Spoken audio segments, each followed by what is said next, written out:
বেশ খানিকটা জায়গা জুড়ে আবাসিক এলাকা থাকলেও গুলশান আর বনানী এলাকা এখন মূলত ট্রিট হয় কর্পোরেট এলাকা হিসেবে। নানা ধরনের অফিস, ব্যাংক, নানা ধরনের ফার্ম, মিডিয়া হাউস, ভ্যারাইটি ধরনের অফিস আদালত থাকার কারণে এখানে একটা কর্পোরেট কালচার অটোমেটিক্যালি গড়ে উঠেছে, যেই কারণে এইখানকার কফি শপ থেকে শুরু করে কাচ্চির দোকান, কাবাবের দোকান, সবখানেই কর্পোরেট কাস্টমার অনেক বেশি যাতায়াত করেন এবং কর্পোরেট কাস্টমারদের জন্য কাবাবের একটা নতুন ডেস্টিনেশন আমি আজকে আপনাদের দেখাচ্ছি, যেটা গুলশান ১ নম্বরে অবস্থিত।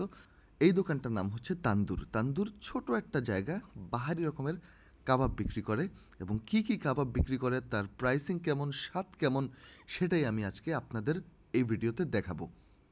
এটা ছিল আমার ছোটো ভাই ইমরানের ট্রিট এবং ইমরান মোটামুটি ১১টার মধ্যে এখানে পৌঁছে গেছে। ১১টায় গিয়ে দেখি এইখানে তখনও রান্নাবান্না চলছে।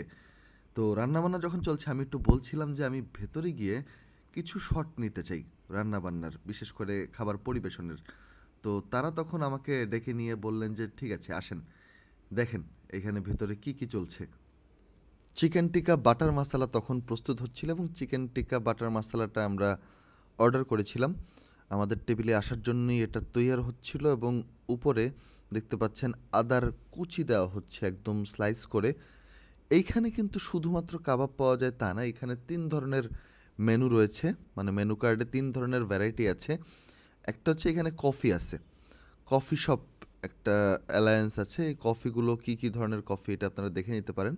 মোটামুটি প্রাইস মানে নর্থ এন্ড বা ক্রিমসন কাপে যেরকম প্রাইস ওরকমই। এরপরে হচ্ছে আপনার স্যান্ডউইচ বা বার্গার এই ধরনের আইটেমের জন্য একটা মেনু রয়েছে।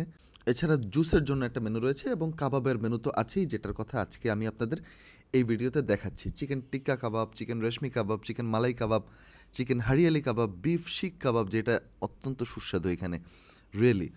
চিকেন টিক্কা বাটার মশলা, এটা হচ্ছে বোনলেস যে আইটেমগুলো রয়েছে তার মধ্যে ৪-৫ ধরনের আইটেম রয়েছে।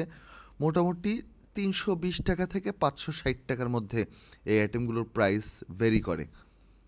আমি ইমরানকে যেটা বলছি যে ইমরান মোটামুটি সবগুলো আইটেমই একটা একটা করে আমরা ট্রাই করি, সবগুলো আইটেমের একটা একটা পোর্শন মানে ১ ইউনিট করে আমরা নেই, টেস্ট করে দেখি যে কোনটা কেমন। তো আমাদের টেবিলে তখন এসেছে চিকেন টিক্কা বাটার মশলা এবং হচ্ছে কড়াই বিফ।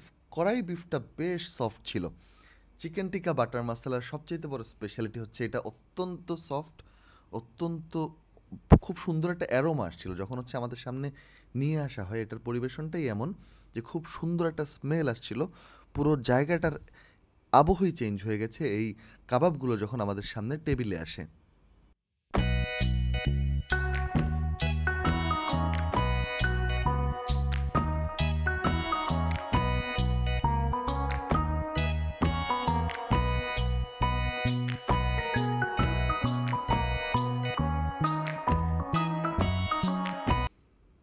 এছাড়া আমরা অর্ডার করেছিলাম চিকেন রেশমি কাবাব, চিকেন মালাই কাবাব যেটা, বিফ শিক কাবাব এবং চিকেন মালাই মাখনওয়ালা। এগুলো একটা একটা করে আইটেম আমাদের সামনে আসছিল। আমি চিন্তা করছি যে সবগুলো আসুক, তারপরে একসাথে খাওয়া দাওয়া করি।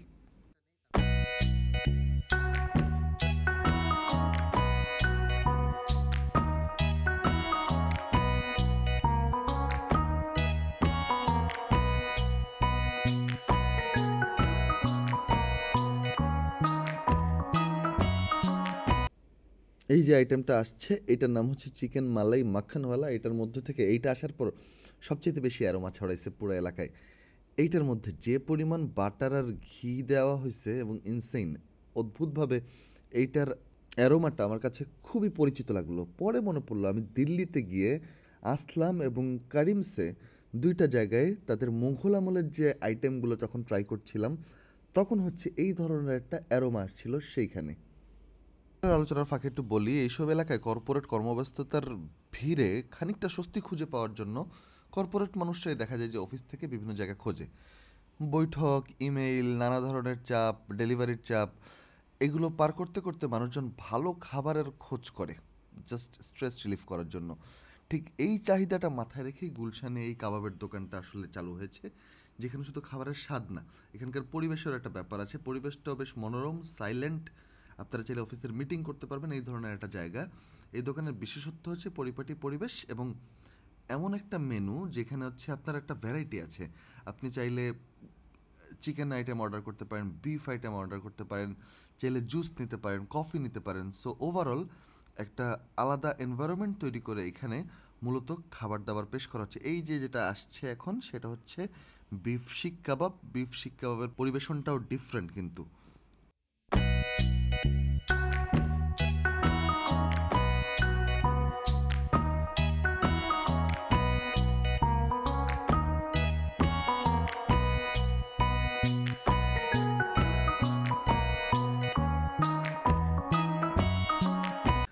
আমরা কী কী আইটেম নিলাম সেটা আরেকবার রিভিজিট করি চলেন। এই হচ্ছে মুরগ মাখানওয়ালা, চিকেন রেশমি কাবাব, চিকেন টিক্কা বাটার মশলা, বিফ কড়াই, বিফ শিক কাবাব। এই হচ্ছে আমাদের আইটেম। এই আইটেমগুলো আমরা আজকে টেস্ট করে দেখব যে আসলে কেমন, এই দোকানটা আসলেই খুব ভালো কিনা। কারণ এই দোকানটা আসলে বেশ নীরবে নিভৃতে এইখানে সার্ভিস দিয়ে যাচ্ছে। এই দোকানটার ঠিকানা যদি আমি একটু বলি, গুলশান 1 নম্বর মোড় থেকে বাড্ডা লিংক রোডে যাওয়ার রাস্তার দিকে এগোবেন, সেদিকে প্রথম যে গলিটা হাতের বায়ে চলে গেছে সেদিকে ঢুকে 132 নম্বর রোডে ঢুকলেই হাতের ডানে দেখবেন এই দোকানগুলো অবস্থিত এবং এইখানে বেশ কয়েকটা ফ্র্যাঞ্চাইজের একটা সমারোহ রয়েছে। সেই ফ্র্যাঞ্চাইজের মধ্যে একটা হচ্ছে এই তান্দুর, যেখানে হরেক রকমের কাবাবের একটা আয়োজন করা হয়েছে।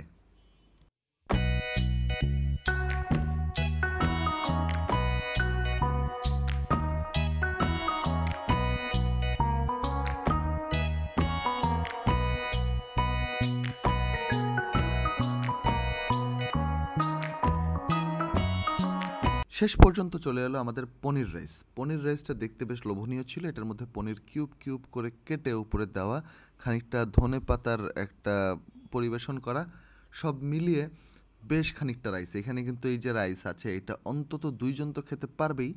সাথের আইটেমগুলো খাওয়ার জন্য যদি আপনারা রুটি নেন সেই ক্ষেত্রে 3 জনও অনায়াসে এই রাইস শেয়ার করতে পারবে।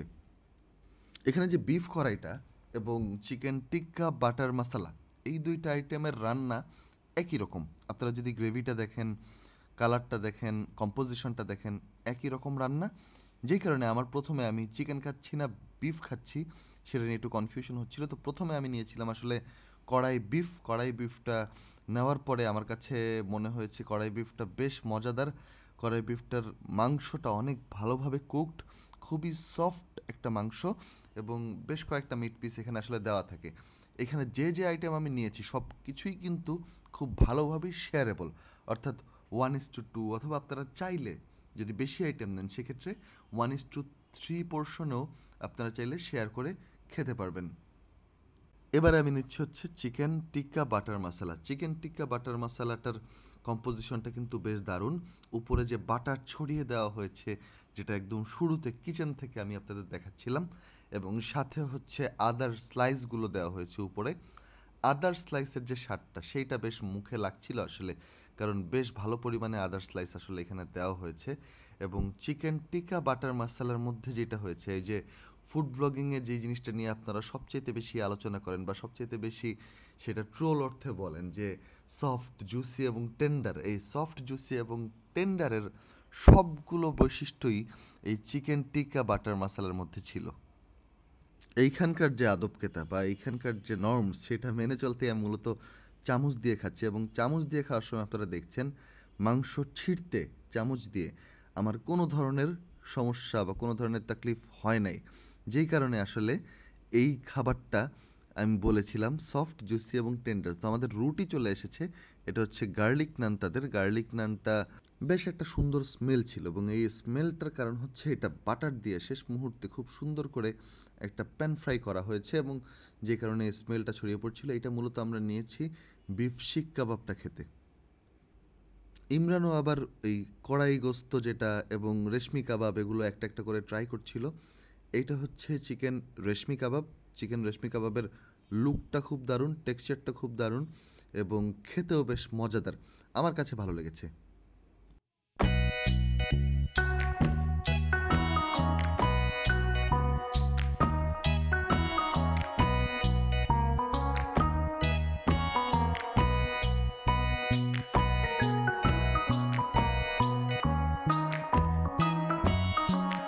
প্রতিটা আইটেমই আমরা মোটামুটি শেয়ার করে খাওয়ার কারণে আমাদের কোনো ধরনের সমস্যা হয়নি এবং প্রতিটা আইটেমই কিন্তু খুব ভালোভাবে শেয়ারেবল ছিল, যেটা আপনারা দেখতে পাচ্ছেন। প্রতিটা আইটেমের 2টা পোর্শন আছে এবং 1:2 যদি হিসেব করেন খুব প্রপারলি 2 জনের জন্য খুব ভালো মিল এইখানকার প্রতিটা মেনু। তখনও পর্যন্ত আমাদের মূলত বাকি হচ্ছে বিফ শিক কাবাবটা আর মুর্গ মাখানওয়ালা। পেট একটু ভরা ভরা লাগছিল, যে কারণে মুর্গ মাখানওয়ালাটা খাবো কিনা আমি একটু কনফিউজ ছিলাম। তবে শেষ পর্যন্ত যা স্বাদ নেওয়ার জন্য মুর্গ মাখানওয়ালার দিকে হাত বাড়ালাম। এটা হচ্ছে বিফ শিক কাবাবটা এবং প্রত্যেকটা আইটেমেরই ডেকোরেশনের মধ্যে একটা আলাদা আভিজাত্য আছে। এই ব্যাপারটা কিন্তু আসলে দেখার মতো। এই হচ্ছে মুর্গ মাখানওয়ালাটা। মুর্গ মাখানওয়ালাটা আমার কাছে দেখে মনে হচ্ছিল খুব ভারী, কিন্তু যতটা ভারী আইটেম এটা মনে হচ্ছিল ততটা ভারী না আসলে। এটাও মোটামুটি একটা বেশ ভালো মিল এবং বেশ সফট একটা চিকেন, খুব সুন্দর করে রান্না করা একটা চিকেন, যেটার সাথে আপনার এই গ্রেভিগুলো দেওয়া হয়েছে। এই ধরনের আইটেমগুলোর জন্য মূলত মুরগির হাড় ছাড়া যে পোর্শনগুলো সেগুলো ব্যবহার করা হয়। টিক্কার মতো করে আগে একটু ভেজে নেয়, তারপর হচ্ছে টক দই, আদা রসুন বাটা, লেবুর রস, গরম মশলা এগুলো দিয়ে মেরিনেট করে তারপরে এই কাবাবটা তৈরি হয়। মাখনওয়ালা, মাখনওয়ালার যে মাখনটা, সেই মাখন তো এখানে ব্যবহৃত হয়ই, সাথে হচ্ছে কাজু বাদাম, ফ্রেশ ক্রিম, এই ব্যাপারগুলো এই খাবারটাকে ডিফারেন্ট একটা গ্রেভি নিয়ে আসে এবং এই গ্রেভিটার কারণেই এই খাবারটা মাখনওয়ালা নামে পরিচিত। এবং এই খাবারটা কিন্তু ইন্ডিয়াতে বা মুঘল খাবার যেসব জায়গায় তৈরি হয় সেসব জায়গায় বেশ ফেমাস, বেশ পরিচিত একটা আইটেম। এবং last but not the least, এবারে আমরা খাচ্ছি হচ্ছে বিফ শিক কাবাব। বিফ শিক কাবাবটার সাইজটা আপনারা দেখতে পাচ্ছেন এবং এই পোর্শনটা আমার কাছে মনে হয়েছে বেশ মজাদার। বিফ শিক কাবাবটা একটু ডিফারেন্ট, মানে আমরা নর্মালি যেসব রেস্টুরেন্টে বিফ শিক কাবাব খাই সেটার মধ্যে যে পোড়া পোড়া একটা ভাইব থাকে, সেই পোড়া পোড়া ভাইবটা এটা ছিল না। তবে এইটার স্বাদটা হচ্ছে একটু ডিফারেন্ট। এটার মাংসটা অনেকটা আদানা কাবাবের মতো আমার কাছে টেস্ট লেগেছে, তবে খেতে আমার কাছে বেশ লেগেছে এখানকার বিফ শিক কাবাবটা। আমি আপনাদের ঠিকানাটা আরও একবার বুঝিয়ে বলি। গুলশান এক সার্কেল থেকে আপনারা যদি বাড্ডা লিংক রোডের দিকে আগান, সেক্ষেত্রে হাতের বায়ে প্রথম গলিতে ঢুকে 132 নম্বর রোড, প্রথম গলির দ্বিতীয় গলি, হাতের বায়ে আসবেন, দেখবেন যে জার্মান ডেলি, পিজারিয়া, এই তান্দুর, এই দোকানটা এখানে রয়েছে এবং মোটামুটি এখানে সব ধরনের কাবাব আইটেমই পাবেন। কর্পোরেট কাস্টমার যারা, তাদের জন্য স্পেশালি এখানে ব্যবস্থা করা হয়েছে, যেহেতু গুলশানের আশেপাশে সব অফিসিয়াল লোকজন খাবার দাবারের খোঁজে একটু বের হন, গুলশান এক মোড়ের দিকে আসেন।